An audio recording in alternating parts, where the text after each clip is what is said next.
খাদেম ঝাড়ু দিল কিনা, মসজিদের ফ্লোর মুছলো কিনা, মুয়াজ্জিন হুজুর মসজিদ ঝাড়ু দিল কিনা, মসজিদে বালু আছে কিনা, সবাই যে চেক করে।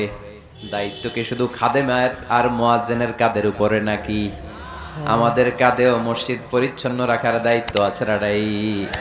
দুইজন নবীকে আল্লাহ বললেন, সাইয়েদনা ইব্রাহিম যাকে উপাধি দিয়েছেন আল্লাহ খালিল, আমার মসজিদ পরিষ্কার করো, বাপ বেটা মিলে ঝাড়ু দাও।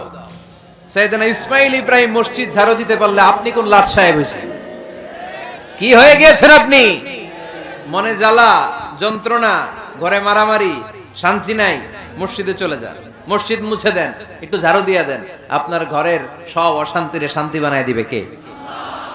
মনের জ্বালা যন্ত্রণা দূর করে দিবে কে? এই জন্য হৃদয়ে যদি কষ্ট থাকে, জ্বালা যন্ত্রণা থাকে, অসুখ থাকে, অশান্তি থাকে, মসজিদে যান, মসজিদটা ঝাড়ু দেন, এতিমের মাথায় হাত বুলায় দেন, হৃদয়টারে প্রশান্ত করে দিবে কে? তাহলে এই কাজগুলো করার মাধ্যমে আমরা মসজিদ আবাদ করব। রাজি আছেন?